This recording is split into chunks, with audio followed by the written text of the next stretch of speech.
Hey guys, I'm making a quick video on how you can use Canva Pro as a teacher or tutor. Um, Canva is a super creative website that you can use for advertisements. You can make those little thumbnails for your classes. You can even make the content for your classes. So here I have Canva Pro open. The Canva Pro subscription is $12.99 per month. There's a team subscription that I think is like 14 something a month. There's also some kind of free subscription. So I use the $12.99. It's worth it for me. I don't gain any benefit by you using Canva. I just really like it. So I thought I'd make a video to share. I'm going to go back home here. So for a thumbnail or a presentation, like slides for one of my lessons, I go to presentation 16:9. If I want to make something for Facebook, a Facebook cover, here's the pre-made dimensions for that. There's logos, a regular document. I use this to make homework for my students. You can actually, I've made children's books on here. You can actually set the dimensions when you open it up. You can resize the image to whatever you need it to be in pixels or in inches. So let's just say I'm going to make a lesson plan or a lesson for my students, maybe a one-time course. I will open presentation 16:9. All right, so once I open this up, there's different templates you can use. This is copyright free now. So all of these images and things you can use as a teacher. There's no problems with you using the images. Elements are images, graphics, photos that you can pull up. You can upload your own images here, like maybe a profile picture that you want to add to a thumbnail or some social media content. You can have text. Here are projects, different styles, logos, etc. So I pretty much use elements, uploads, and text. Sometimes templates are nice. There are some for like maybe the alphabet or meetings. English alphabet you could use. Here's a little video. So some of them are even interactive. Let's just say for me, I'm just making my own little presentation here. The first thing I would do would be to pick a background. Let's say a cloud background.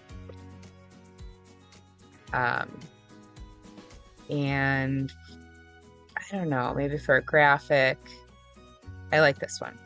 So here I pick the image, I right click it, I can set it as my background image, and then I can go up to the top here and duplicate the image. So however, maybe I have a 25-minute class, and so maybe for that, depending, I have 15 slides. Duplicate.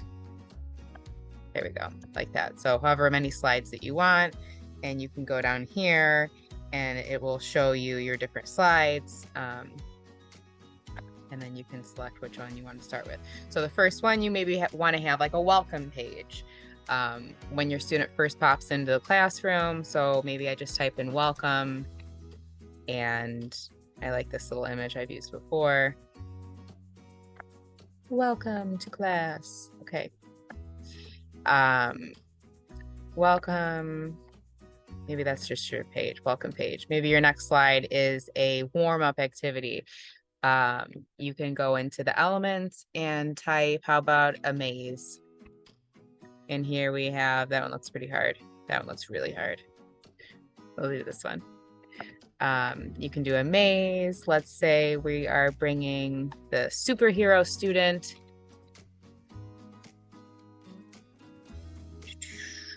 I like this one.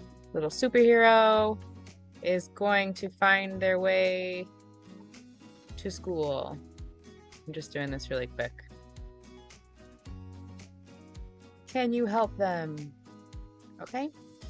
And there we go.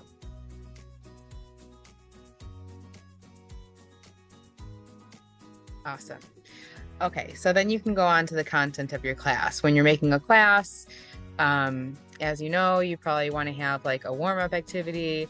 You can teach some material, and then review the material. So you can do some kind of like quiz questions or games in your slides, and then conclude it all up at the end. But obviously, there are a million different ways to lay out a lesson, and it depends on what you're teaching.